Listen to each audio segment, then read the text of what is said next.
Unit School District Board of Education meeting. Can I have a roll call, please? Mrs. Doyle? Here. Mr. Gatewood? Present. Mrs. Johnson? Present. Dr. Marino? Present. Mrs. Simulton? Present. Mrs. Swanson? Present. Please stand for the Pledge of Allegiance. I pledge allegiance to the flag of the United States of America and to the republic for which it stands, one nation, under God, indivisible, with liberty and justice for all.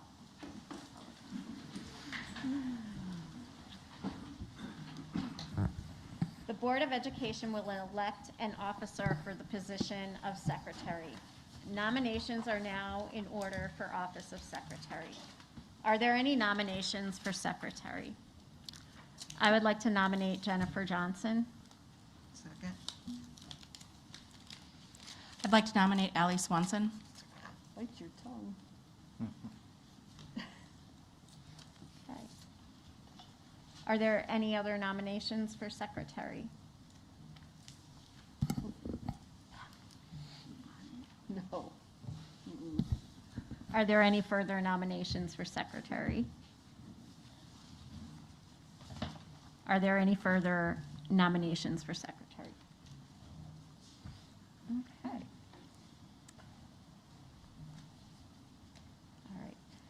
All right. If there are no further nominations, the nominations for the office of secretary are closed.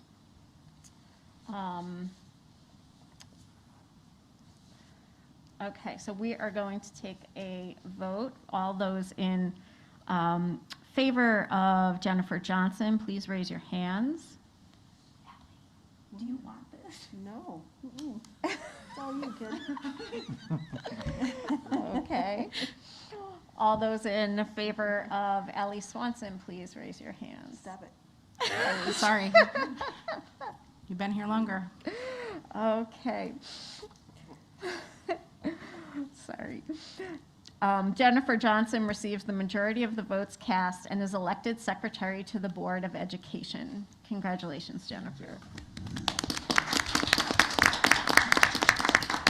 Congratulations. I think it's fantastic. Jennifer, if you would like to move You'll do a great over job. to the secretary Oh my goodness, spot. I've got my whole Are you able life to? here. She needs some help, right? Do you want help? Got pretty cozy. You sure did. I can get the rest of it. I've got everything I need. Ursula, you always take good.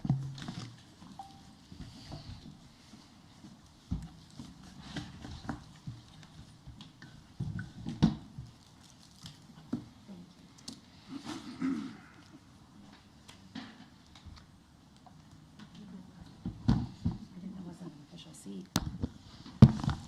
There you go. All right. 5.1, public hearing concerning the intent of the Board of Education to sell not to exceed $18 million working cash fund bonds for the purpose of increasing the working cash fund of the district.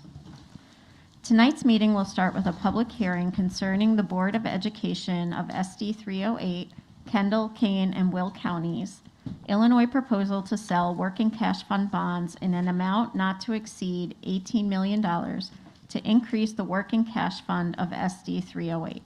We will therefore have two opportunities for public comment tonight. The first opportunity will be during the public hearing on the proposed issuance of working cash fund bonds. If you wish to make a comment about this proposed bond issuance, please make it during the public comment portion of this hearing. If you wish to make a comment about some other matter unrelated to the public hearing on the proposal to sell working cash fund bonds, you may do so during the second opportunity for public comment after the public hearing. This is the public hearing convened by the Board of Education of Community Unit School District 308 to receive public comments on the proposed issuance of working cash fund bonds not to exceed $18 million for the purpose of increasing the working cash fund of SD 308. At this time, I would like to ask our administration if they have additional information to share about the proposed issuance of working cash fund bonds being presented tonight. No? No further information at this time. Okay. We have no comment for this. Oh, portion. no comment? No. Okay. And no written testimony? Okay, thank you. So, all persons desiring to be heard have been given an opportunity to present oral and written testimony with respect to the proposed issuance of the bonds. The board shall not adopt a resolution to sell the bonds for a period of 7 days after the final adjournment of the hearing. At this time, I ask for a motion and second to adjourn the public hearing, followed by a roll call vote. That's you. Can I make a motion? I make a motion to adjourn the public hearing. Second. Mrs. Simulton, Aye. Dr. Marino, Aye. Mr. Gatewood, Aye. Mrs. Swanson, Aye. Mrs. Doyle, Aye. Mrs. Johnson. Aye. Motion passes 6-0. Now we'll have public comment. On behalf of the Board of Education, I would like to thank the public for attending tonight's meeting. We value the feedback we receive from our residents and encourage everyone to take an active interest in their public school system. Residents interested in speaking to the board this evening are asked to have completed a comment card and presented it to the secretary to the board. When the secretary calls your name, I ask that you come to the microphone, state your name for the public record, and provide your feedback. Please note that comments are limited to 3 minutes per person for a total of 30 minutes. No discussion of personnel matters or responses to questions are permitted. The board does not participate in discussion during public comment. If your questions or concerns require follow-up, a member of the administration will reach out through the contact information provided on the comment card. Thank you. Jennifer Stamp,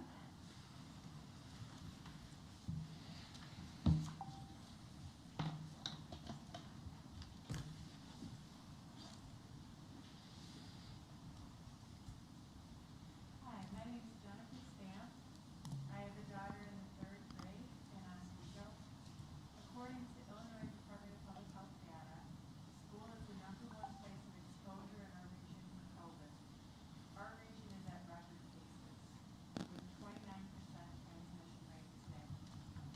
Prior to now, I can't see any scenario where a parent could engage their children and teachers with a 29% failure rate without being paid a visit by DCFS or law enforcement. I question the health and well-being of our community at this point. We are failing at curbing this pandemic, and it's time to restart. I called my daughter out of school today for mental health day. Not because she lives in fear, but because she deserves to live with hope. She deserves to live in a community where people care about each other's health, where they care about overwhelming hospitals and overworking medical professionals, where they don't bow to political agendas that compromise safety, where parents don't pick books, librarians and teachers do, where no one is allowed to intimidate our community members, where parents don't choose the curriculum, educators do, and where the curriculum is accurate and inclusive for all members of our community. We cannot do those things tomorrow if we don't do things differently today. With record case numbers, we need to consider the short-term virtual option to protect the health of our children and teachers. After 2 years in a pandemic, we should have absolutely no tolerance for misinformation, taking health risks, or indulging conspiracy theories. Thank you very much for your time. Thank you. Tom Ninja,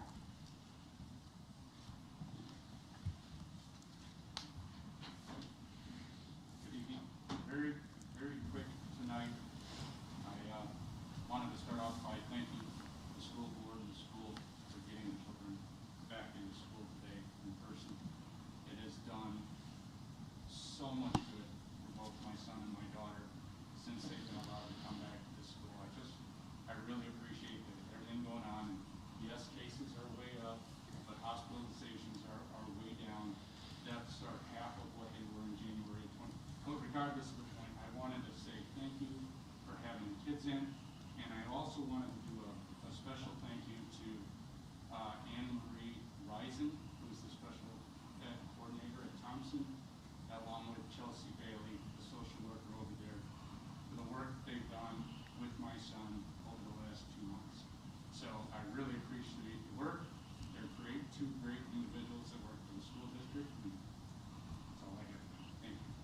Thank you.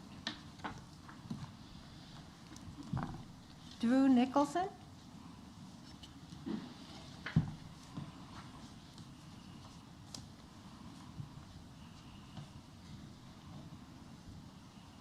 Hi, lights don't seem to be working, can't quite tell. I just wanted to come forward and thank the board for all the work that you're continuing to do. I did want to say that I know that there's been a lot of stuff in the news lately about a lawsuit representing some 800 parents against a number of school districts. They claim to be the majority. I just wanted to say that in my hand here, I have a website, petition on it, in favor of mask mandates, in favor of vaccinations. And in 36 hours, we have almost 1,000 signers. So people who say that they're the majority may not actually be the majority. But I do want to thank the board for all the work that you've been doing. And I hope that you will continue to take into account these very unique times and remember that there is an opportunity to take an adaptive pause for the district if it becomes necessary. I know that hospitalizations of vaccinated people are down, but it is still a problem. And just because you might not die getting sick from COVID, you have a massive impact on your life for a very long time. I prefer my kids to not have to be exposed to that. Thank you. Thank you. You're done. We'll move on now to board member comments. Does anyone on the board like to make a comment tonight? I'd like to start. Last board meeting, some of our members who attended the Illinois Association of School Boards reported out on their experience in that conference. And I too attended the conference, and as a part of my responsibilities, I am the Delegate Assembly representative for our board. And my responsibility is to vote on the board's behalf on the resolutions that come before the assembly.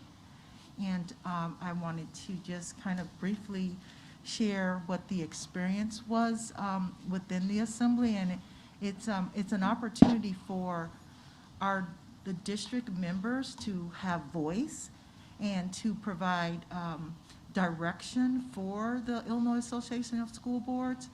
And so we do that by debating and drafting resolutions that are important to the education of our students in the state of Illinois. And so just to give you an example, one of the resolutions, and before I say that, all of the resolutions that we voted on are on the school boards, on the district's website, and you can see how we voted as a block of individuals for our district. And so, for instance, one of the resolutions that came before the board was regarding pre-service teacher educations and licensures in literature. And so what that amounts to is the fact that they wanted to know whether or not teachers needed more support and more skills to deliver the type of learning that's needed for our students to excel in reading. And as one of the things that's happening within our district is that we have a spotlight on reading for our students and improving those test scores in reading, and it's one of our priorities and our focuses as a framework. And so, as an example, one of what they do within the assembly is they allow testimony. And so that's anyone within the assembly who's interested in getting up and speaking on behalf or in support or in opposition to the resolution. And one of the students got up, and she was a young teacher. She was in the top 10% of her class in her college. And she spoke about an experience where she had to take the educational exam that all teachers have to take. And she came back to her professor because one of the questions on the exam had to do with the initials CVC. And she said she had never seen those initials. She had never in all of her learning heard or had been exposed to it. And what her professor told her was that it stood for consonant, vowel, consonant. And she said to her professor, why have I not been exposed to this? Why do I not know how to teach, and what skills do I need to teach students how to read? And so she was obviously in support of that particular resolution, as was the assembly in its totality. So it was voted to have a resolution that would then go, would be a part of the policies of the Illinois Association of School Boards, and then they would then go in support of that with regard to the state of Illinois. So that's kind of how it works, and that was just one of 17 resolutions that we voted on that day.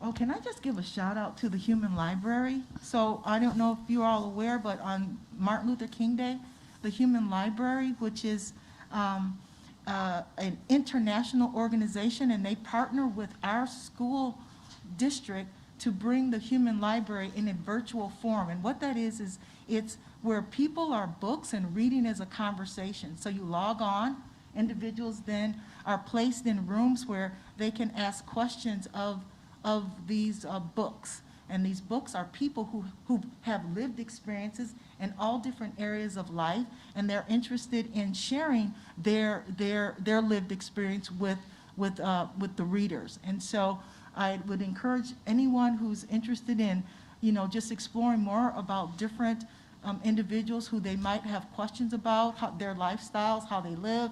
March 17th, Monday at 12 noon, you can log on. She stole my thunder. Oh, I'm sorry. That's okay. I just want to give a little bit of a personal note here. So every year for myself, I always have a personal theme.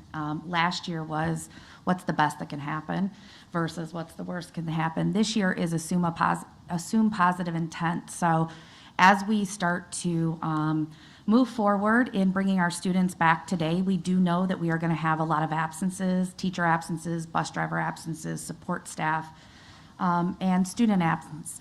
I ask that everybody kind of hop on the bandwagon with me and assume positive intent from our principals, our teachers, our bus drivers, our superintendents and assistant superintendents. I know that while most of us were on quote-unquote winter break, our leadership was working very hard behind the scenes to make sure that we opened today. Although we didn't get the ice rinks all over the entire city of Oswego fixed, but that's okay. But just assume positive intent and move forward with me, if you will, about just knowing that everybody is truly doing their best. And I will share that it really does, when you can change your mindset to something, it really does make a huge difference. So I just wanted to share my little personal testimony there. And the opportunity to shut down over break and reflect is very powerful, and everyone's doing their best, and very proud of all of our teachers and principals today who got through that first day back. So thank you. Yeah, I'll just piggyback on that I'm very excited that we were back today, and I texted Dr. Sparlin, hey, how are we doing for staffing? And we did great, and I'm just really proud of our district, our staff and administrators who got our kids into schools today. So thank you. Anyone else from the board? Now might not be the time, but I do have a question that I assume that someone emailed it, not just to me, but I know the CDC has new guidelines for isolation and quarantine. And if I'm not mistaken, the IDPH did something with them on Friday. Although, like I don't mean to put you on the spot, and it doesn't have to be right now, but like at some point, Yeah, when I are we don't going to mind. talk about? So the announcement was made on Friday that IDPH and ISBE are planning to align with the new CDC guidance that was released the week prior. We were told by Dr. Ayala, the state superintendent, that information is being developed now and will be shared with schools soon. At this point, we have an outline of what that will look like in a shortened time period for a select number of people as they come back asymptomatic, and there's different categories again. It also changes what fully vaccinated looks like in regards to being able to avoid a quarantine or isolation. So we are in the process of building that on the back end right now. It will have some significant changes, especially in settings where students aren't masked, like lunchtime, some extracurriculars and things. So we're working through some of that and planning that right now, but we don't have the written state guidance yet. We also don't have the new state kind of crosswalk that tells us sort of, who should be excluded and when for all the different scenarios that we go through. There's a roughly 80-page set of guidance that was updated last fall, and we have not updated that information yet. So we are doing as much planning as we can right now, but we do have some significant gaps in information from the state on exactly what that will look like before we can roll that out district-wide. And I didn't mean to put you on the spot, but thank you. You're welcome. Okay. Board committee reports. Can we start with policy and legislative committee? Well, we could. Here's my question. Well, here's my question. Do you want to talk about it now, or do you want to talk about it before the consent agenda on board policies? You tell me. Well, can you give a little update? We had a lot of policies to go through, and Val is amazing. And we did not get through, did we get through half? Yeah. Probably close to half. We're going to meet again. So we had to pick up a meeting to get through them all because they all have to be done by next meeting. So we're meeting again on Tuesday. There was just some press updates. I'll give you the quick one for. We pulled a couple, like for instance, we had to update some committee reports. 7:20. We talked a little bit about signage in the buildings, adding some more. That one has to do with harassment of students. If you see something, say something. And then I believe it was actually Margaret who noticed. Was it Margaret?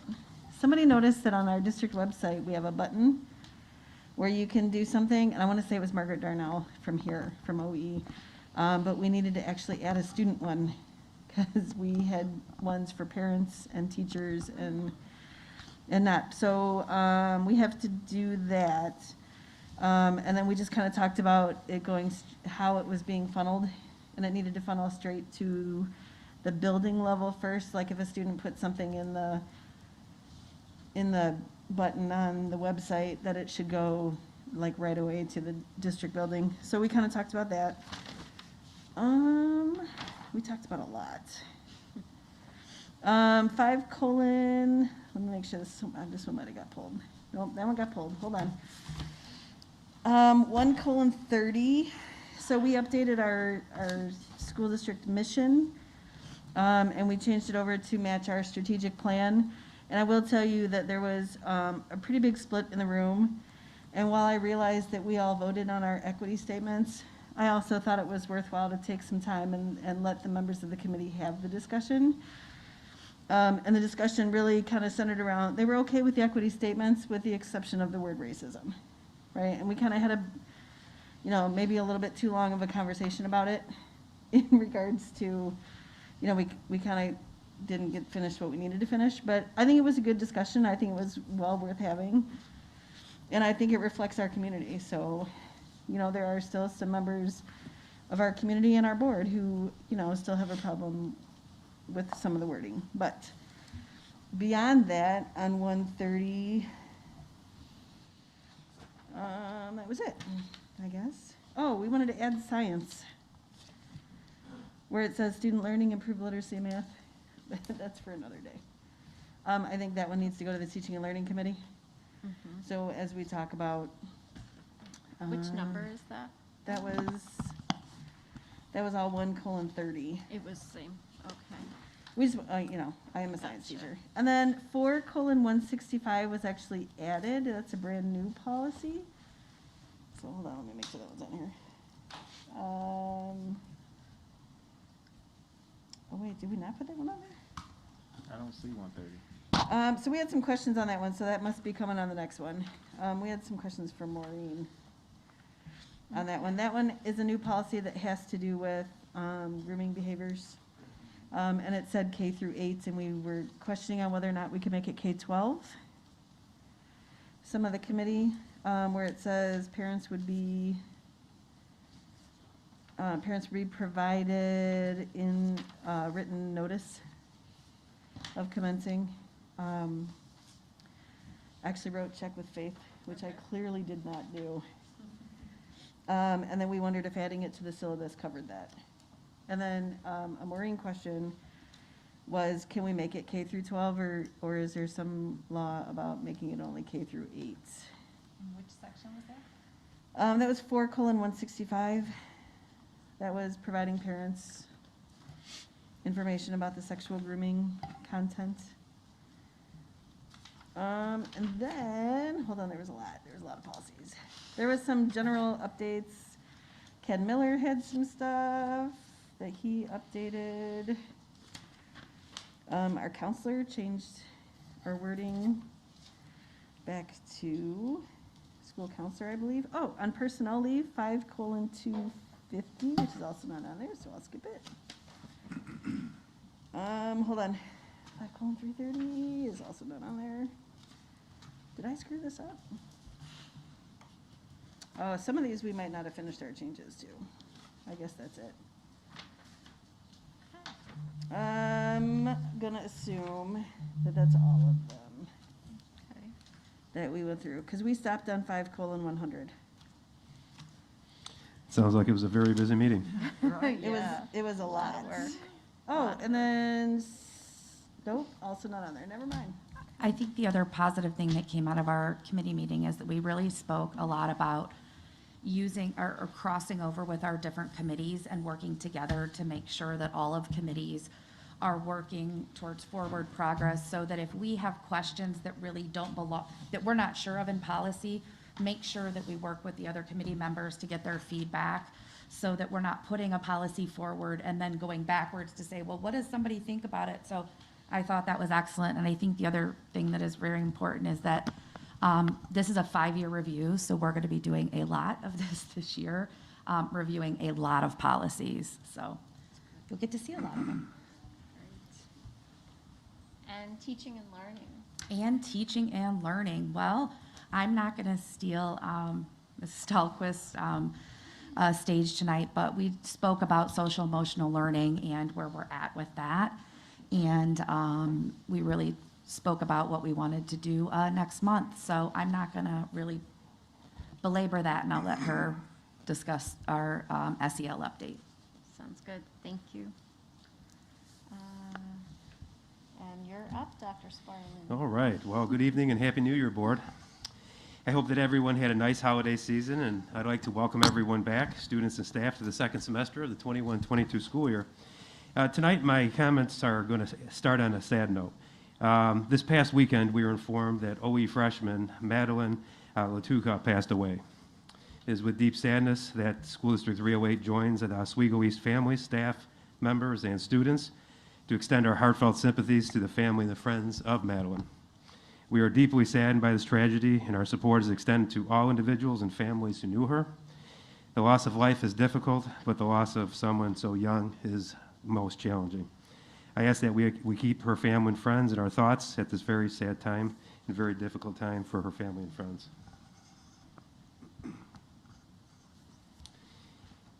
I do have a few items that I would like to share with the board this evening. I'd like to start off by saying that I'm very proud of the class of 2022. They had 166 Illinois State Scholars between our two high schools, so congratulations to all the students who received that honor. The second item I wanted to highlight is the open interview process that we will be continuing in the new year. If you recall, we did this in October and November, and we had success in filling many of our open positions. We'll continue that process on January 13th, so that's this Thursday, from 5 to 7, door number 2 at the District Administrative Center, located at 4175 Route 71 in Oswego. So if you like working with kids, and if you want a job in District 308, chances are we have a position for you, and we look forward to continuing this process to filling our open positions. Tonight, Dr. Pajasic will be providing the board with a presentation on social-emotional learning. I'm very proud of the work that we'll be sharing this evening that we're doing on this in our district on this very important topic. Student learning and student support for student learning are two of the 4 quadrants outlined in our 5-year strategic plan and Vision 308. These are 2 areas that have always been important in 308, and I think they are even more so right now. Diversity and equity and inclusion are extremely important components of providing a holistic education to our 308 students. And diversity is the intentional appreciation of differences which are expressed in countless forms, including race and ethnicity, gender and gender identity, sexual orientation, socioeconomic status, language, culture, national origin, just to name a few. Equity is the practice of intentionally working to ensure that individual or social circumstances are not obstacles to achieving one's potential, which is reflected through our board-approved equity statements and policies which acknowledge the need to actively remove barriers and create opportunities for the success of all of our students. And inclusion is the intentional commitment to be a school district where individual differences are welcomed, honored, and student voices are not only heard, but they are listened to. We know that students learn best when they feel cared for, where they feel supported in an environment where they not only feel safe, but in an atmosphere of equity and inclusiveness that provides the opportunity to fulfill our district mission of educating all students to reach their highest potential. Our community is rich with diversity, which is a strength of ours. We are working to embrace that diversity in all aspects of our educational program and our co-curricular program. So tonight's presentation for Dr. Pajasic will highlight some of the areas that we are seeing to accomplish this goal. Reaching this goal begins with the Board of Education making it a goal. From having a full-time position and a director of DEI and family engagement, to improving our district equity statements, to creating the additional Board of Equity Committee, and to the implementation of our student ambassadors to the Board of Education, you have made it a priority in our district, and I'm very proud of our efforts to make this a reality. My final item that I want to speak to this evening is in regards to COVID. As we all know, the positivity rate in our region is at an all-time high, and it's important for us to be prepared to change directions if a classroom, an individual school, or us as a district needs to go in a different direction. It's important that we are committed to keeping, it's important to state, I should say, that we are committed to keeping our schools open and doing everything we can to maintain in-person instruction. Last week, we sent information to all staff and parents on the importance of following our mitigation strategies, getting tested if you're not feeling well, and for parents to not send students to school if they are exhibiting any types of signs of COVID. As a parent, I fully understand that keeping your child home can cause an inconvenience, but we all must be vigilant in doing what we can to limit the spread of the virus, to keep our kids, our staff, our school, and our community healthy and safe at this time. I want you to know that we do have plans if we need to have any classrooms, schools, or the full district to take an adaptive pause or go on remote. So at the junior high and senior high levels, we are completely one-to-one. So if we needed to take an adaptive pause at any school at this level, we would transition to remote, and students would follow the normal schedule. In our conversations for early childhood through 5th grade, we've created 3 different scenarios that could take place. In scenario 1, we have is where if we were to have 1, 2, or maybe even 3 buildings that needed to go to remote, we have enough devices at the district offices, and for the effective school grades so that all students could have a device. Here we would deploy the devices from the district office, and the teachers would be able to start teaching remotely immediately. Scenario 2, if we had in multiple schools at this level that needed an adaptive pause, and we did not have enough devices at the district office for the affected schools for all students to have a device, we would move to emergency day choice boards for a few days while we group devices and check those devices out for the start of remote learning, and then have the teachers teach remotely for the rest of and students follow the regular schedule. In scenario 3, if we were directed by the governor's office to completely go remote or shut down, we would move to emergency day choice boards for the few days while we group and issue devices for the start of remote learning, and the teachers would follow and students would follow their normal schedule. And in this scenario, we'd be deploying all of our devices from the district as well as from the schools during the time we are in a remote status. So it's important to note, though, that I have received no indication of any kind of any type of shutdown happening, but if that were to happen, that would be our course of action. I also like to point out that we're currently working on as what special education and our self-contained special education classrooms would look like, and that all this information that I'm speaking to this evening will be located on the district website. So what I've just shared with you is what school would look like if we had to change at any level. As I just said, in 6 through 12 or 1-to-1, we would instantly go to remote learning. And EC through 5th grade, we would make those decisions as needed. So again, if we had 1, 2, or 3 schools, we have the devices, we could instantly deploy those, and we could go right into remote learning. And if we had more schools that needed to take an adaptive pause, we would use choice boards for a few days as we disseminate those devices and continue on with our education. And again, all this information will be on the website within the week. And that is my report for this evening. Thank you. I know it was lengthy, but I had a lot to say. Great, thank you. Okay. The student ambassador reports. Thank you. First off, Colt and I hope everyone had a wonderful winter break and are very excited to start our second semester. On that note, our Student Advisory Committee is looking forward to continuing our research for the remainder of this school year, emphasizing sexual harassment, responsiveness, and mental health awareness within our schools. Last year, we discussed and began drafting ideas for short student surveys to continue our research on sexual harassment. We also focused on refining our problem statements and research questions about the issue, which had centered upon responsiveness to sexual harassment and education needed to recognize it in schools. In the next few weeks, our Student Advisory Committee plans to work on these objectives, further develop our analysis of sexual harassment in schools, and extend our work to the topic of mental health among our students. Thank you. Thank you, Anya. Thank you. Thank you so much for doing that work. It's so important, and we are just so grateful to have the student input on these important issues. So thank you, both of you. All right, item 8.1 is an informational presentation on social-emotional learning that will be done by Dr. Bajasic, our Director of Social-Emotional Learning and Family Engagement. So, Dr. Bajasic.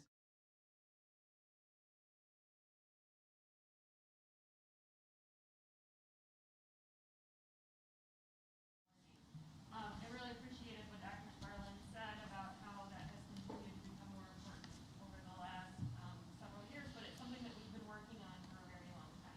So I'm excited to talk about our past, our present, and our future.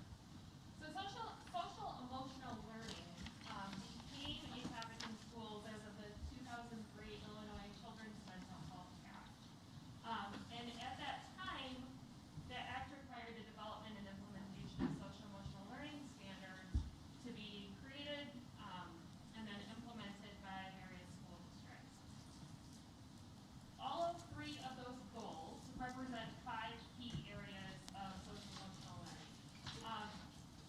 The first goal is to develop self-awareness and self-management skills. Second is to use social awareness and interpersonal skills to maintain and establish positive relationships. And the third is to demonstrate, thank you. The third is to demonstrate decision-making skills and responsible behaviors in a variety of contexts, both in school and out of school and beyond school after our students graduate. So our district, once those standards were adopted by the state of Illinois, our district adopted them as well and began the work of understanding the standards for social-emotional learning and then implementing them in a variety of ways. So while the topic of social-emotional learning has been something that we've talked the last couple of years about more and more frequently, it's actually been a part of our education world since at least 2003.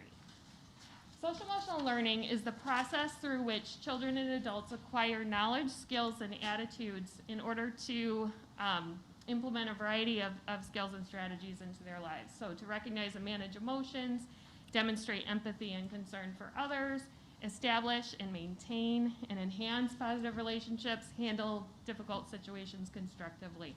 And it's embedded into the classroom in a variety of ways that we will talk about tonight. But the most important part is we continue to grow our work in social emotional learning so that our kids have the opportunity to not only develop these skills, but practice it on a daily basis so that they will live those skills outside of our school walls as well as inside of our school walls in the classroom. The benefits of social emotional learning have been documented in research over time. There was a foundational study in 2011, so they followed a number of different school districts that were implementing social emotional learning, and they did a meta-analysis of all of that data that was coming out of school districts, and then redid that study again in 2018 at the University of Loyola and at University of Illinois at Chicago. And they found consistent themes at both times, so in 2011 and 2018, that implementing social emotional learning implicitly and explicitly in schools increases the development of social skills, improves student attitudes about self and others and school, increases positive behavior in the classroom, but also has an 11 percentile point gain on academic achievement. So while we might focus explicitly on relationships, on recognizing and managing our emotions, understanding stress and how to deal with that, it translates to improved academic achievement. At the same time, it reduces risk-taking behaviors and students who are at risk of a variety of different behaviors within both the school setting and within the community. And the interesting thing is the studies in 2011 and 2018 continued to confirm that research and the benefits of social emotional learning. I think one of the other important benefits of social emotional learning is that it supports the overall mental health and wellness of all humans. So sometimes we use those two terms interchangeably. We will say social emotional learning when we are talking about mental health, and we'll use them interchangeably, but they're two very different things in a lot of ways. One supports the other. So while social emotional learning focuses on direct teaching of specific skills and competencies, and those goals that we talked about a couple of slides ago, those strategies are essential protective factors important for mental health and wellness. So, for example, physical education class in standards is not the same thing as overall physical health and wellness. Social emotional learning is not the same as mental health and wellness, but it supports those skills and strategies and supports that we need in order to maintain a positive mental health and wellness. It also strengthens the coordination of school-based community and medical supports for mental health concerns and crises when they do arise. So while we do not treat mental health disorders or mental illness, we have the opportunity to refer to community-based agencies. We have the opportunity for students to identify more early when they might be experiencing concerns and know where to go for help. And social emotional learning as a part of the Climate for Learning framework that we've talked about at various board meetings and implemented in our district creates a safe and supportive environment that reduces the stigma associated with mental health. And I think that's one of the most important things is the more we continue to have the conversation at the student level, in the classrooms, in the community, at the district level, it continues to reduce that stigma and more people are able to focus on their own mental health and well-being.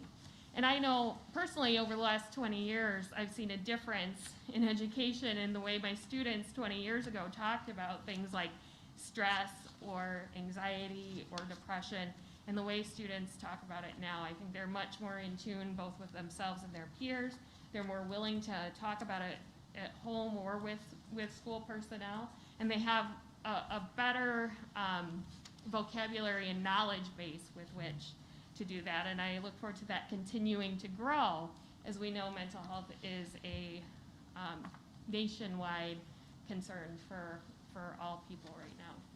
So our current work in School District 308, we've had a lot of different things happening over the last several years related to social emotional learning. Our district adopted a Climate for Learning framework in which we emphasize social emotional learning, and we talk about both explicit and integrated or implicit classroom curriculum and instruction for social emotional learning skills. So one way that we do that explicitly is we have direct curriculum which is second step at the early childhood through 8th grade, and then we've just started implementing the beginning steps of the Believe in You curriculum at the high school, which directly teaches skills and strategies for all of those 5 competencies that we talked about earlier. The most important piece of social-emotional learning instruction is the way that it can be integrated, though, into the classroom and into the content areas. So an example of that could be when you are in English class, or when students are reading a novel or a teacher is reading a book aloud, and you talk about the emotional world of the character, you talk about the decisions that the character is facing, the conflicts happening in the story, and then personalize it for kids. So talk about, you know, how would you feel if you were in that character's shoes? What would you do if that was a friend? How would you have made a decision the same or different from the character in the book? We can, in a variety of different subjects, also build the skills that tie social-emotional learning with college and career readiness. So when we teach kids how to set goals and follow the steps in how to achieve those, when we talk to them about their passions and the things that they are interested in, all of those skills that we might practice in different content areas builds their social-emotional learning awareness and development of those skills. We have prevention programming that we implement early childhood through 8th grade in a variety of different areas. We implement Aaron's Law fully. We have just started implementing the Signs of Suicide program consistently across all 5 of our junior highs. And we completed the first steps of that as of the end of first semester. And it went very well and successfully at all 5 of our junior highs. And then we, as a part of our social-emotional learning curriculum, we have bullying and harassment prevention built in.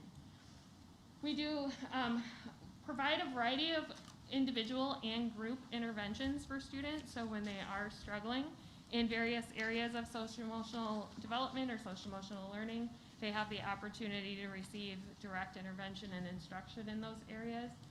Family and community partnerships and events are some of the most important, I think, components of social-emotional learning, and we're continuing to increase the opportunities for those. We've held several parent university options this year. Last year we had a number of parent coffees in a virtual format. And then we have a variety of options for staff professional learning that both builds their knowledge and understanding and skills in social-emotional learning. Also, we have some professional development options that allow them to work on their own SEL and mental health and wellness. We started a number of things additional at the start of the school year once we knew what in-person learning would bring us and what some of those challenges will be. So we started the year hiring additional staff members at various levels, different additional interventionists, additional administrators, additional counselors and social workers in order to support our students. We are expanding partnerships with outside mental health agencies to provide a variety of support options to students and staff. So we have a system that allows us to provide personalized referrals for different community agencies based on parent need, things like insurance and availability, distance, specialization.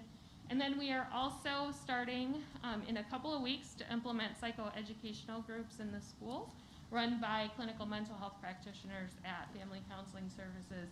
And we can also provide individual referrals to Family Counseling Services for students and families that are interested in pursuing that opportunity. We are hosting additional family and community communication and events. I have been meeting with a couple of different groups. So we have 2 events so far that we're planning for 2022. One will be a mental health symposia in partnership with Oswego Plainfield Wellness and Rush Copley Hospital. And the other will be with NAMI, KDK, and Family Services of Greater Elgin. One will be a panel discussion. The other will be a direct presentation and narrative opportunity. And then amplifying student voice and feedback in a variety of formats is important. So we have our student ambassadors who have identified mental health as a priority for our students in our district. We also, I'm very excited started, we are starting a student leadership group focused on social emotional learning and mental health and wellness. We had over 30 students apply to be a part of that group, and we're going through those applications right now. But the goal for that will be to build their skills in advocating for mental wellness and social emotional learning in the community. As a part of, as social emotional learning has been a part of our district for a long time, I'm thrilled that it is now a part of our strategic plan and our priorities for the district and in Vision 308. So this is what we anticipate social emotional learning to look like by 2026. So the priority is to create a district-wide plan to support behavioral, social emotional health of all students. And in 2026, that reflects curriculum in place and a variety of ways to measure the effectiveness of that curriculum.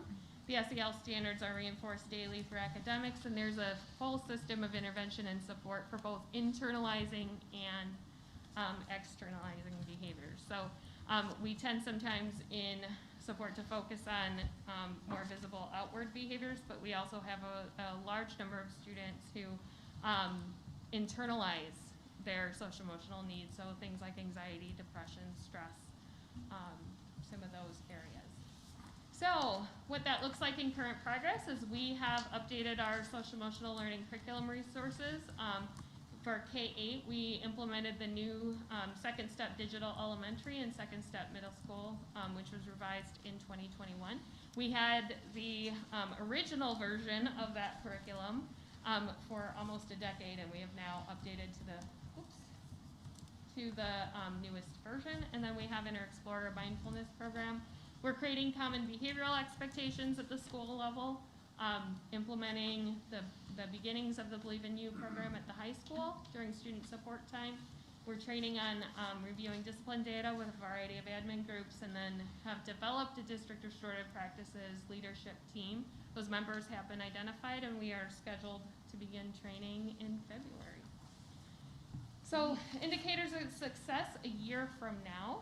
So we're going to build on the work that we're currently doing. That full SEL curriculum will be in place early childhood through high school level.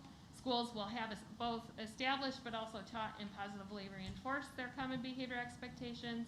We have a process for reviewing behavioral data regularly. That district leadership team for restorative practices will be trained and start to develop and implement a multi-year plan. And our social emotional learning intervention resources are being cataloged, and then gaps in our resource needs will be identified and addressed. Social emotional learning also lives in the support for student learning area of Envision 308. This is very small, but I did highlight for you the aspects of that goal of maintaining safe and nurturing learning environments that relates directly to social emotional learning. So I'm going to jump ahead here. So by 2026, we will have all of our staff trained in strategies to support mental and social emotional safety and wellness of students. Students will have multiple opportunities to learn different skills and strategies to support their own mental and social emotional safety, and also that of their peers. So for this year, the current progress is the Signs of Suicide program, which I spoke about earlier. We have continued to develop and establish relationships with local organizations to identify student education options. And then we will be administering the Illinois Youth Survey to 8th graders during second semester. That's a free survey that is provided by the state of Illinois that looks at a variety of different self-reporting features of students. So students will talk about, they'll be asked about risk-taking behaviors, but also things that are important to them, how they feel at school, have they experienced bullying and harassment, what do they do to take care of themselves, and we'll be able to use that data to identify areas of improvement.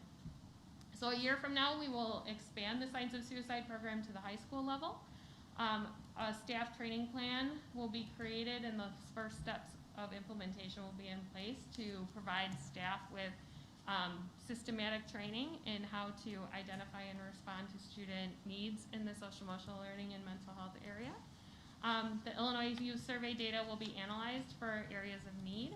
And that survey is provided every 2 years. So our current 8th graders will take it again in 10th grade, take it again in 12th grade, and we'll be looking for positive growth in what they are reporting.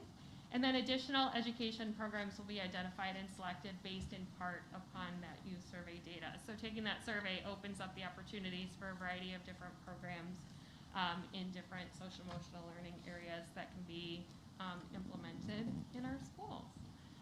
So that's a lot. And I really appreciate the opportunity to talk with all of you about that tonight. So what questions do you have?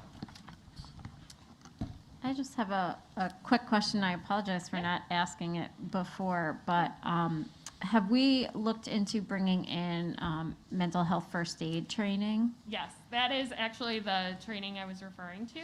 So as a part of a grant we received back in 2018, which is the Know the Signs of Mental Health grant, I was able to receive or allocate some of that funding towards having district staff trained as trainers in youth Great. mental health first aid, and then implement that with our staff. And then long-term goals would be to implement the teen mental health first aid component of that once we have a certain percentage of our staff trained in the adult version, the adult curriculum, which is something that organization created 2 years ago, and is a lot of our area districts are finding success Great, with it. yeah. So it's the It's a fantastic program. I'm really glad to hear that we're moving towards that. Thank Yep. you. Thank you. Thank you so much for the presentation. I had 5 questions, but you answered them all, so. Oh. Well done. I just want to thank you, Dr. Podjacek. I wasn't sure that you were presenting. I thought Mrs. Dahlquist was, but thank you very much. I got a question. Yeah. All right, so I have a high schooler. Yeah. So on slide 6, you talked about, can you go to 6 for a minute? Yep. Well, on slide 7, you talked about a survey for 8th graders. And I know that we have our student ambassadors who are also asking questions, but a concern for me is that I can appreciate that when we talk about it on an adult level, we say how good this is going to be for them for the rest of their life.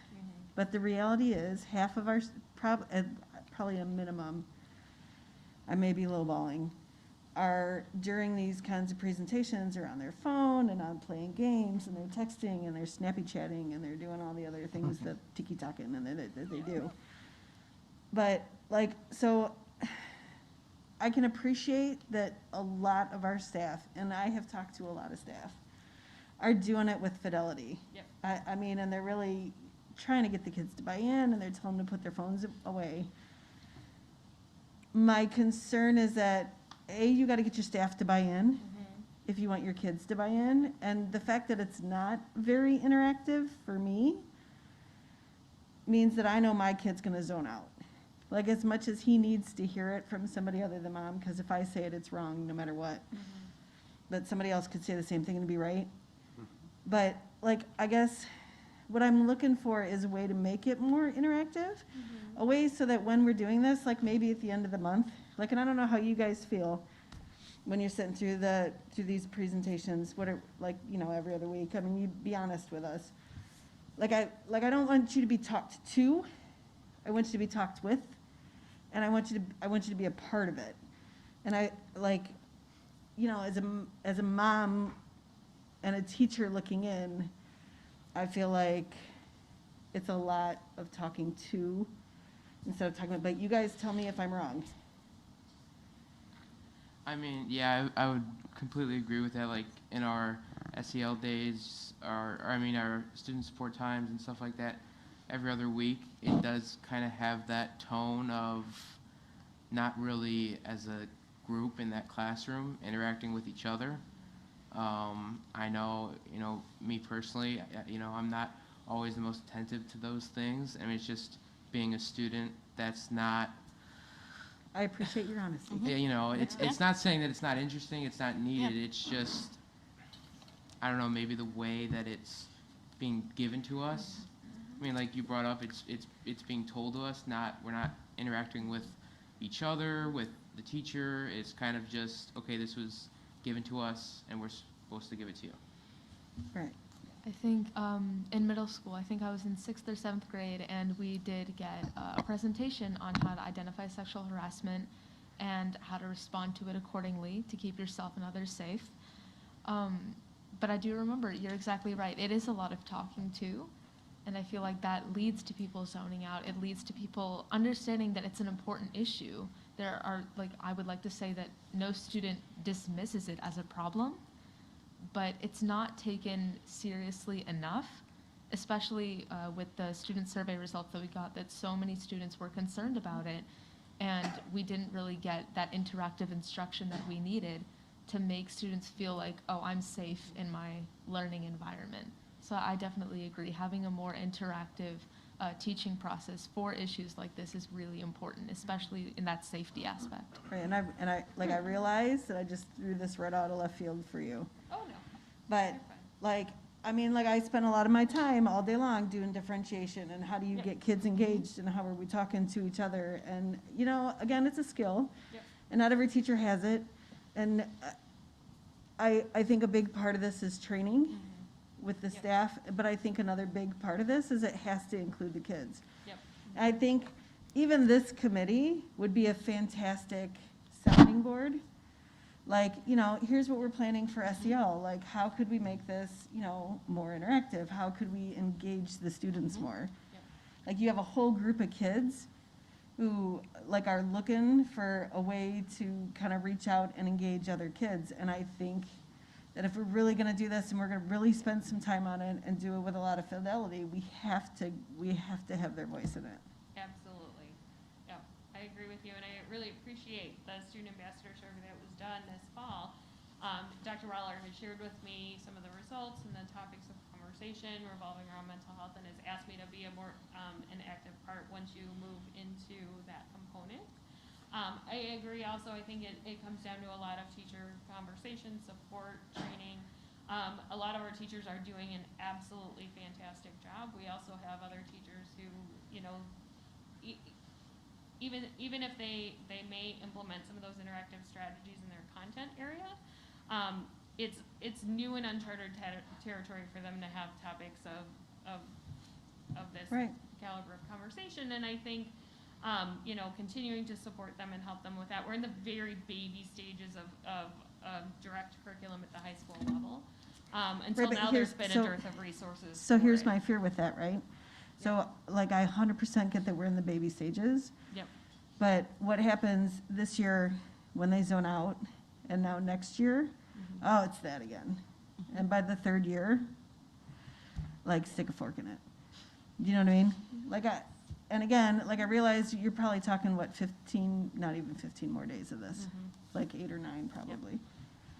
Right? But there has to be some kind of way to, I don't care if it's a Kahoot, I don't care if it's, I don't care if it's role playing, I don't care if it's a conversation, I don't care if it's, a Google form, but there has to be some way of engaging these kids. They're just, otherwise we're gonna lose them and we're not gonna get them back. And you're right, this is important. Yep. And I did find, I'm sorry, one part of a question. This just brought it back up. My question was, how do you communicate these events, and the partnerships? And I think that fundamentally what I'm really asking or saying is, I want to be sure that the people/communities who need it most understand and associate these events with support for themselves and their kids. Sure. And so if there's a way to even include the parents so that the parents understand what's being taught and they can reinforce it with the kids, it just may be a way for them to not only attend the events, but also to help support us in communicating it with them. And I just don't know how it's being communicated. I see it in email, but is that the most effective way? Yeah, like I asked him, hey, would you guys talk about science and suicide today? And he's like, yeah, we did something. Yeah. So I appreciate all the work that has gone into it. Yeah, it's great. I just, I need a little bit more. I need a little bit more engagement with the kids. right? And I also need, by that same token, I need a little bit more engagement with the staff, right? Like, I need them to be able to feel comfortable talking about sexual abuse, and I realize that they all will not, No. right? Or bullying, and everybody sees bullying a little bit differently. Everybody sees signs of suicides a little bit differently. But, like, I need to know what the kids are thinking. And I don't think right now we know what the kids are thinking, because I don't think we're asking. Yeah. I think we're just telling them what, the lesson of the week is, and I would agree with you that we have work to do across all instructional areas, SEL, math, literacy, all of those pieces of being more collaborative and giving time for students to reflect. That's some of the work around expectations for engagement with creating collaborative structures, building in time for reflection, building in time for student voice. We do have a lot of professional development to do with some of our staff in order to have them do that. So Heidi and I will continue to work on that, as you'd see with the classroom walkthroughs that are happening again this week. That's some of the focus in all of the different areas. So we have to make sure our staff is comfortable with giving time to that pieces, not only in the areas that they're traditionally comfortable with curriculum content, but then doing it for SEL and more difficult conversations as well. So right, but how are we as a district taking that information and, identifying kids who need help, identifying kids who need to be in a group, you know what I mean? Like, by the same token, I want the kids to feel like they can say whatever they want to say, because I want them to be honest about it. But by the same token, what are we doing with it? I mean, if we're just talking at a bunch of kids for 40 minutes twice a month, then. Are you talking about students that raise concerns, and how are we Well, doing for small groups for yeah. that? Because we have started that work just recently with having calming rooms that are being established at each of the high schools, and then also bringing in community groups, our partnerships where we are doing some group counseling and pieces for students that have either self-identified or identified by staff, by office referrals, or by other means. But that's not tier 1 instruction. What we've really been talking about today is tier 1 instruction that's going on with all students. There are additional pieces and reports that we could be able to give you around what we're doing for small group supports. We've had a lot of meetings within the last 6 weeks before school started, sometimes twice a week with high school staff, about how to rethink some of our counseling services and student support services to meet needs of more students. I get that. I'm looking for your tier 1 to be more interactive, I guess, in a nutshell. If I had to say it smaller, if the kids aren't engaged, then they're getting maybe a quarter of what you're saying. Right. It's more of a conversation than a lesson, right? Yeah, and again, I don't know how I'd do it, right? Like, I'm not saying, you know what I mean? Like, I think asking the kids is your first step. I think, it has to get more interactive. It has to be more than somebody talking to me for 20 minutes about something that, half the kids in the room are like, well, this is never going to happen to me, because they're teenagers and that's what they think. Yeah, because I think the first thing that has to be done, I was reading a study about how the #1 priority for students is building strong relationships with their teachers in the classroom. So maintaining safe and nurturing learning environments is crucial, right? Yes. To that building, and they have that saying now, students don't care what teachers know until they know that teachers care. So this is a really important aspect of getting students to learn. So Absolutely. thank you for the work that you all are doing. Yeah. Thank you. I just want to touch on one more thing that came out of our last teaching and learning committee, and Heidi touched on it in the presentation. And I'm sad that we have to discuss this, but the signs of suicide, you have a very interesting role because you interact with a lot of different constituents, one of them being parents and community members, and that you are working towards some outside or community-related meetings or what have you, where you will start to help parents and community members also understand those signs of suicide, so we can all be on the lookout to support the students and children in our communities. So I want to thank you for that. I think it's incredibly important work. And with this pandemic ongoing and us needing to collectively figure out how to live with it, sadly, we're going to have to continue that work. So I thank you for that. But I also wanted to highlight it because I know that you're working on bringing those workshops to the community. So thank you. Thank you. I just want to share a quick request that I got from a parent today, actually, that when we do these, educational forums for parents, if they could be recorded for parents who can't be there. Yes. And that could be part of our, library Yep. of SEL, Yeah, so thanks. absolutely. And one of them, the plan right now is for it to be a hybrid event, so people could choose to participate either in person or virtually if they're more comfortable. And then we'll record and share that. The other will be fully virtual, and we'll use the Zoom platform to record. Perfect, thank you. Okay. Thank you. Thank you, Heidi. All right. Thank you. Dr. Majeski. Yes. Yeah. Okay, sorry. Yes. Can I have a motion to approve the consent agenda, please? I make a motion to approve all items under consent agenda 9.1, minutes of the Board of Education meeting from December 6, 2021, open and closed session, and 9.2 to approve the references and legal updates of the following board policies. Section 2, School Board 2:105. Section 4, Operational Services 4:110, 4:120. Section 5, General Personnel 5:220. Section 6, Instruction 6:15, 6:20, 6:300, and 6:340. Section 7, Students 7-10, 7-20, 7-190, and 7-340.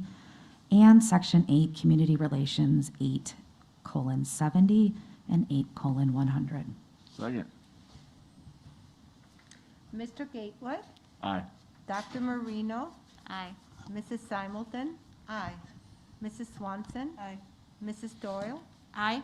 Mrs. Johnson. Aye. Motion passes 6-0. Item 10.1 is financial statements. Are there any questions on this evening's financial statements?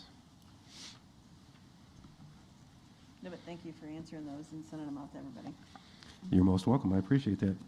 Item 10.2 are Board of Education policies for first read. All the policies that are presented this evening have gone through the Board's Policy Committee prior to being brought forward. Are there any questions regarding the policies that have been provided to the board this evening? All right, so hold on real quick, because Maureen and I are going to tag team here. Just so you guys know, so 2:105, the committees were updated, which is what the policy committee asked for. For 110, there wasn't any. For 120, there wasn't any. For 165. Yeah, that's the one you just asked earlier. Did we pull Ally. that one? No, Was it it here was- a minute ago? 4165 It was always there. Yeah. with respect to. Okay, yeah. So grooming. 4165 was the awareness of sexual grooming, Right, and you guys did change that to K-12. no.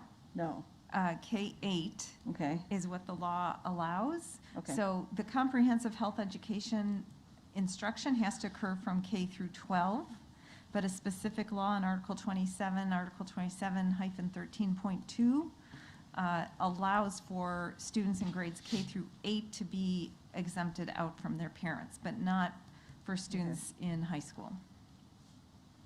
Okay, so that's, okay. So that was that one. And then 5120, we were good, minor changes that were made. Same with 5185. Can we pull 5250 from here? Is that, I don't know why I'm seeing them in one place, but I'm not seeing them in the other. So you're saying it should not be in here? Well, so at the committee meeting, we talked about, and that one talks about leaves and why you take leaves. And at the committee meeting, we talked about adding leaves for child military deployment, which I realize there's not a lot of us that category falls into, and I don't work here, so clearly it's not me. But it does happen. Recently scared the crap out of me, so I just thought, and I don't know if that was one that we had to talk to the union about. If we added days for, add a leave for, like if your child is in the military and he gets deployed, you should be able, if time allows, you should be able to go see him before he goes. And or her. that is in the law, so you don't necessarily have to have it reflected in the statute. It would make me feel better, though. Yeah. We can certainly pull it and add it.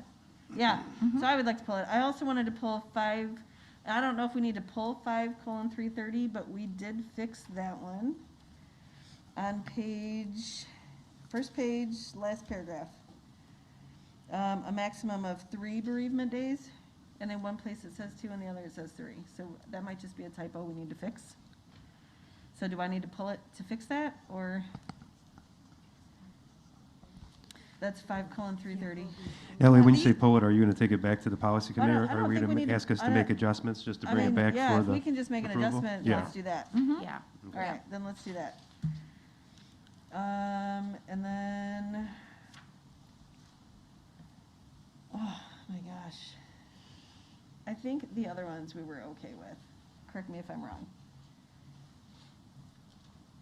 The student, which one? The rest, I mean, that's all of them except for those bottom. Right. The student behavior one, I think we talked about adding goal to that. Specifically. But that's clearly in another stack of policies, which is escaping me right now. I think otherwise we were good. I have for future discussion. You did what? I You had- put for future discussion in my notes. It's not in here. Yeah, okay, then we pulled it for that. So the 7190, It's not in here. because it's on my. All right, let me reload.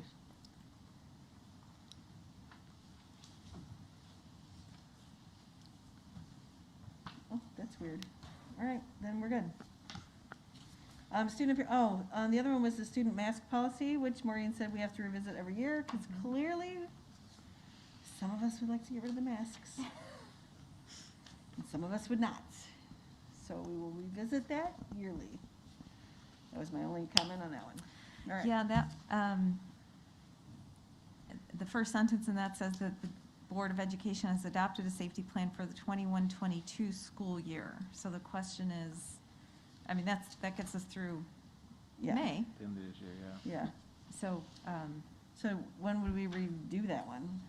Summer. fingers crossed we won't need this Yeah. in the fall, but, I mean, Yeah. we should keep it on our list, and I know there's several more policy committee meetings Oh, in the there's- spring. Yeah, there's a whole bunch. Yeah. All right, that was it for me. Maureen, did you get a notation of the policies that needed to be updated then? So when we bring these back at the next meeting for approval? Okay. All right, there you go. There's your All right. synopsis. Item 10.3 is information in regards to inter-fund loans and transfers. Dr. Pesky, do you have anything to present on this to this evening, or no? No, just the information that I provided the board for background on why we're looking at doing the interfund loan transfer. We're not actually doing it. We're preparing for it and asking for permission as we continue to monitor the cash flow. Are there any questions regarding this item? Okay. Item 10.4 is an informational item regarding the issuance of tax anticipation warrants in anticipation of the collection of taxes levied for year 2021. Dr. Pesky, do you have anything to add to that this evening? Nope, very similar. We would, this again is an annual occurrence that we're looking at monitoring cash flow, and it would be issuing working cash funds, working cash bonds, and then the inter-fund loan and transfer would allow us to move those funds into the appropriate funds that are needed. So I had a lot of support on this, and we actually have a guest in the audience, so Jason from PMA, who also works with Bob Lewis at PMA, who couldn't be here tonight, but we've had a lot of conversations, a lot of involvement on this. So appreciate the board taking a look at that. And when can we stop doing this? Hopefully in about 4 years. Yeah, about 4 years. Yep. 5 years.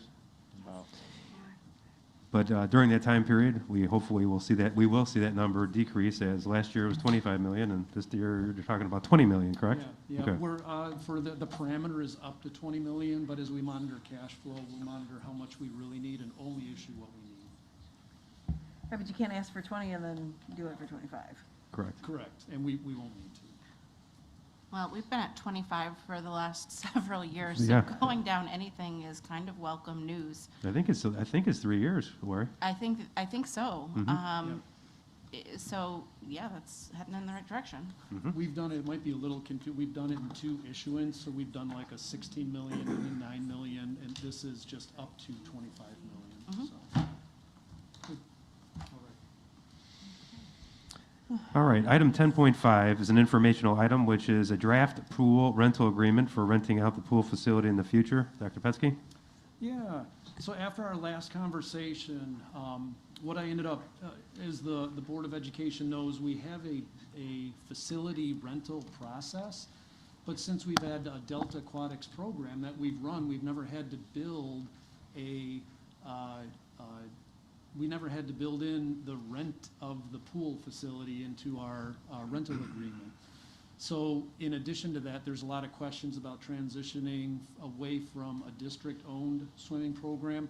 So what I did is I put together a contract to kind of take a look at what we could share with different vendors to say this is what we're looking for. It's been taken a look at by Maureen as well, so she helped me to look at this and put it together for the board's best interest as well. And what this really allows me is the opportunity to go to swim clubs with a contract in hand from the board to say this is our expectation for a community-run swim program along with our rental facility agreement. So. So I put that out there for the board to review, and I guess what I would ask the board is if there's anything that we've been talking about that you would like to see reflected in this agreement, it's easier to kind of take a look at this and provide me some feedback so I can develop that for you. So. My only question on this was your number 5, which is starts on bottom of page 3, I think. Yep. I have a little bit of concern that What it's the number? OEHS athletic director, especially since we've replaced the OEHS athletic director several times over the past 5 years that I know of. I think there have been 3 over the last 5. Maybe, I could be wrong. I'm pretty sure it's 3. So I guess. Yeah, we've had a few athletic directors. So Yeah. We didn't replace them. They've left on their own accord. Well, I mean, Yeah. again, Okay. I'm not saying that we fired anybody. Okay. Right? I'm just saying that there have been, it's been kind of a little bit of a revolving door. And this is a pretty big part of that job that doesn't exist over at OHS. So that's a little bit of a concern for me that now we're putting this on one guy, but we're not doing it on the other guy because this guy has the pool in his house. Well, here's what I would ask. We rent out the field house. Does the OHS athletic director have that as a job responsibility? The rental day-to-day operations? Because that would be the theoretical equivalent. They oversee it as part of the school grounds. They oversee it. If there's any issues or any problems, then The we've got athletic our director? maintenance custodial staff. And it's more on the day-to-day, if there are problems with the rental, or then we can work that out through both the athletic director, but also with my position as well. So. But just a very quick one-line answer. Yeah. Does the OHS athletic director serve as the primary day-to-day facility contact for the field house rentals? Not that I'm aware of. Okay, and that speaks to Ally's concern. If we're not having that position handle the day-to-day facility rental at one high school, why would we have the athletic director handle it at the other high school? Again, that doesn't answer the question of who's going to do it. No, Yeah, no. yeah. I just. That was my question And this also. is one, and I appreciate the feedback, this is one we can flush out a little bit more and say, Yeah. what would that look like? For instance, we can ask Mr. Miller right now, what is your interaction with the swim program? How does that look? And what concerns would they have from the school perspective with the facility?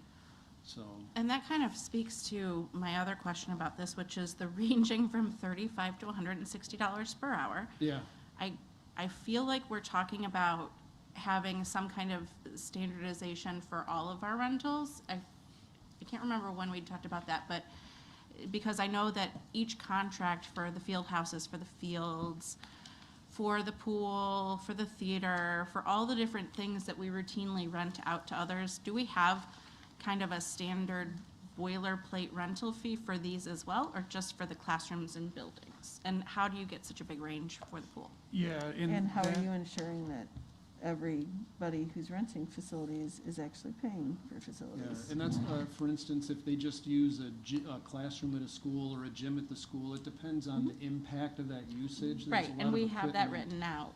What's So that? we have that kind of written out, what those fees will be in a facility rental request. So I guess, But not in terms of the pool. Like what we do have is Right. I think what you're referring to, Lori, is Class 1, Class 1A, Correct. Class B. Class 1 is if it's a school sanctioned program, which is, Delta Aquatics right now is our school program, so there is no rental fee, but there is maintenance and things So- like that. just in the interest of time, I'm just looking for like a quicker answer on, Well, like a shorter It version. differs. So a Class 1A is a nonprofit No, group with 70% of our district kids. They're charged a lesser amount than a nonprofit that is none of our kids. Right, that's versus a getting way for-profit. into the weeds of what I'm Okay. trying to ask for, I apologize, but I understand what the differences in the categories are that we have. Yep. The concept being, we have that, and we have categories that very clearly are fleshed out, as you were just starting to demonstrate. Do we have that for all of our other types of rentals, such as the field house at OHS, the pool at this? Obviously, we're talking about the pool now. The baseball The fields? theater at both of them gets rented out pretty regularly.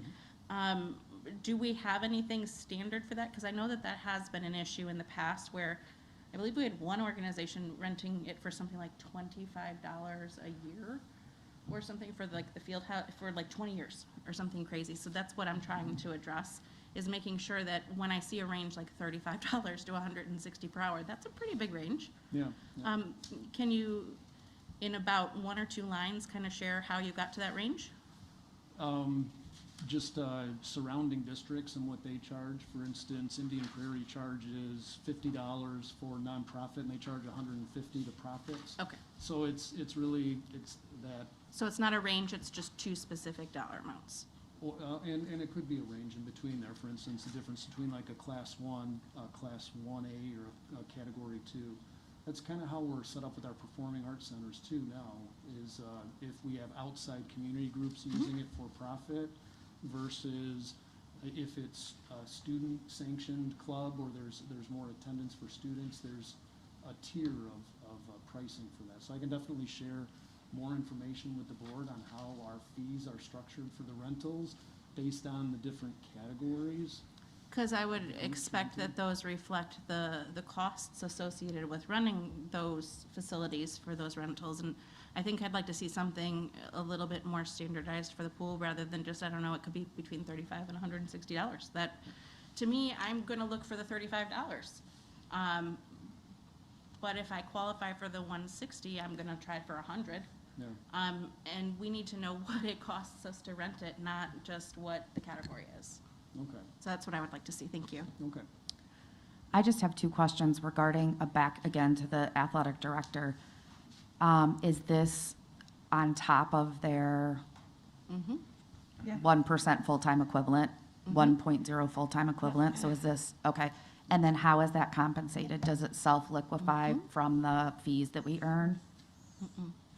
It's really more of a coordination, like can they have the pool, are there other events going on, is there parking? It's like a day-to-day, is this going to cause a conflict with other things that are happening around the school? So that would kind of be overseen, the athletic director would know everything happening at the school and with those events, and would also have that insight into the facility, the pool as well. I almost start to wonder with all of these different types of rentals, because as you're saying, we have that same issue with someone getting the field house, say, at the other high school. I almost wonder if, that you're saying, I think I'm understanding that what you're saying is that some of those are handled by facilities, some of those are handled by an athletic director, in this case, is that's what you're recommending. Who else could be possibly responsible, and is it going to be to our benefit to maybe kind of consolidate that a little bit so that we don't have all the different conflicting layers of responsibility if one person says yes and another person says no, for example? Like, yes, they can use it, there won't be a conflict, and someone else is saying, whoa, whoa, whoa, that's great that you don't have sports events, but we've got, 5 dance recitals or something like that. So is there somebody that consolidates between the groups? There's a calendar online, Yeah. which then I think goes to Rob Ellison. To and then Rob goes to Ellison, the yeah, athletic so he directors. monitors the facilities, but he doesn't, so he monitors checking out the facilities to the different groups and Mhm. make sure that they go through the process and the insurance is handled and all that, so. And that would be the same for the aquatics program then? Yes, yep.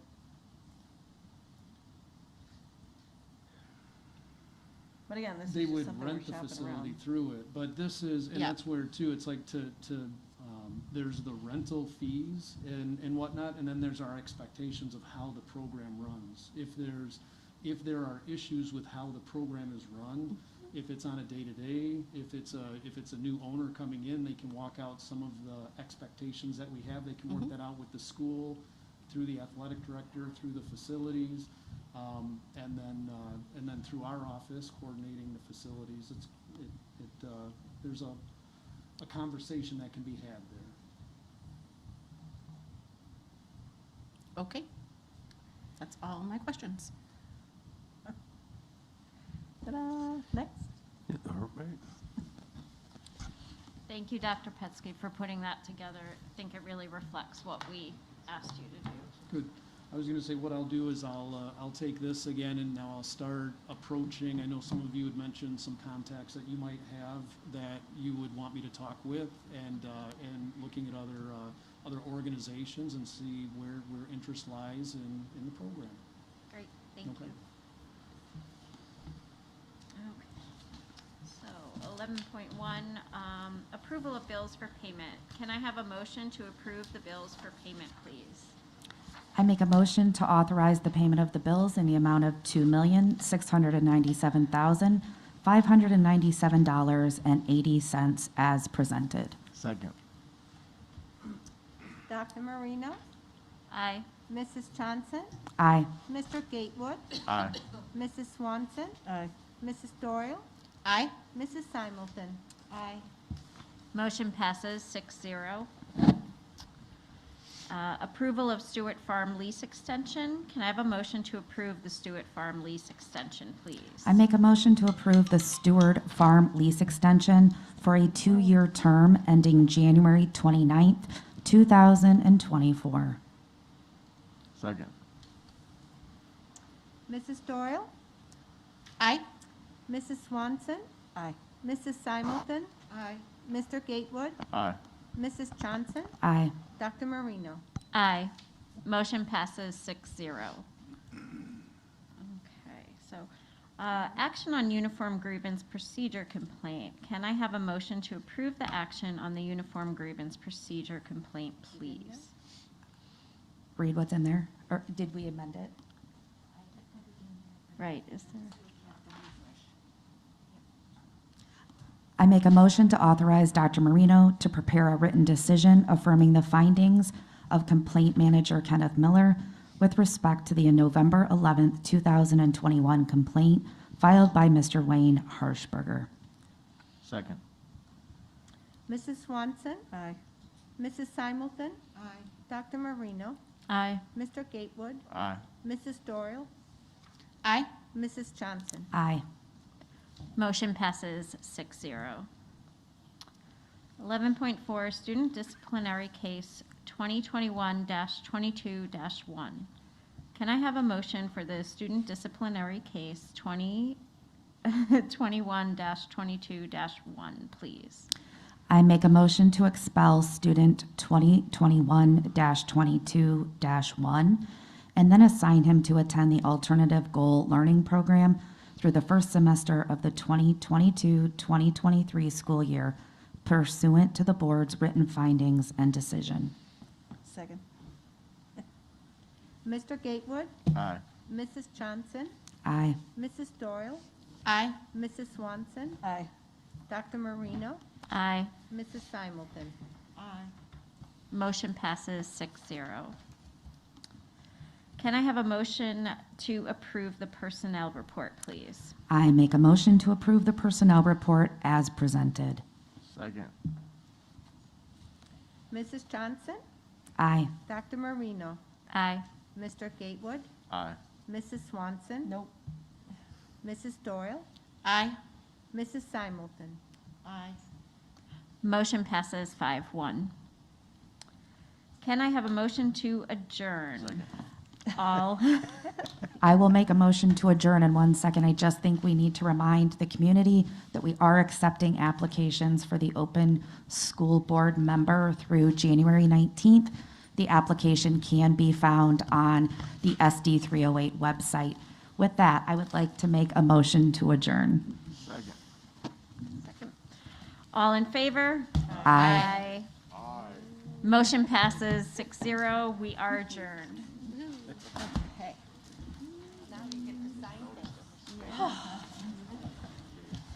I didn't know I had to start tonight.